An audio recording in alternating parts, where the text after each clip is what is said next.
C SAT के लिए एक गलती जो मैंने देखा है दो चार लोग करते हैं, मतलब मैंने देखा है दो चार लोगों को करते हुए, 35 क्वेश्चन अटेम्प्ट करते हैं।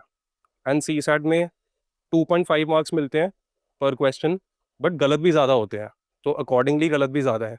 What we have to do is qualify CSAT, and उसके लिए आई डोंट थिंक कि 45 से कम क्वेश्चन अटेम्प्ट करने से सी सैट आराम से क्वालिफाई हो जाएगा।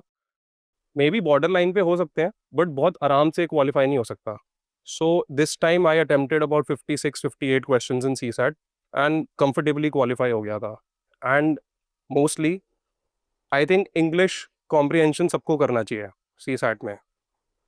मुझे ऐसा लगता है कि एक आध चीज़ में कोई वीक हो सकता है, but reasoning and English comprehension जो है वो इसलिए है, स्पेशली इंग्लिश कॉम्प्रिहेंशन, कि सी सैट सबके लिए निकालने लायक हो। ऐसा कोई भी ना हो जो सी सैट नहीं निकाल पाए। So please play that to your strength, and English comprehension को हम ध्यान ज़्यादा दे सकते हैं।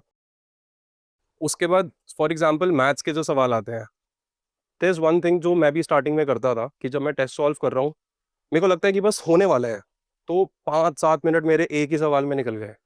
तो please do not indulge in ego solving.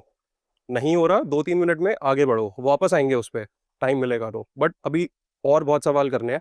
जहां हमने 50 क्वेश्चंस क्रॉस कर दिए, we can be a little sure कि ठीक है, I can go back to that question, 2-3 मैं मिनट उसमें और लगा सकता हूँ। But it is always a running clock. Prelims में, मेंस में हमें लगेगा कि 2 घंटे हैं, बट एक्चुअली वो 1.5 घंटा ही होगा। वो बीच में आएंगे, आपसे साइन करवाएंगे, तो एंड बहुत जल्दी टाइम जाता है जब एक्चुअल एक्चुअल एग्जाम होता है। उसके बाद मैंने क्या किया था, I can share that with you.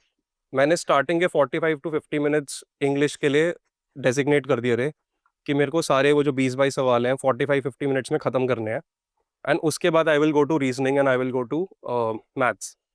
But what happened is, on the spot मेरे साथ ये हुआ, 5-6 सवाल मैंने करे, 2 ऑप्शंस एलिमिनेट किए, एंड बाकी 2 में मैं कंफ्यूज था। तो आई हैड टू रीस्ट्रक्चर। उस टाइम पे मेरे को लगा इंग्लिश को छोड़ो, अभी मैथ्स पे चलते हैं। तो sometimes due to the structure, due to the कुछ भी कह सकते हैं कि उस टाइम पे दिमाग नहीं चला, उस टाइम पे नर्वसनेस हो गई, but you have to recalculate उसी टाइम पे, and if to be that agile कि आप उसी टाइम पे रिकैलकुलेट करो एंड दूसरे उस पे चले जाओ एंड फिर वापस आना है।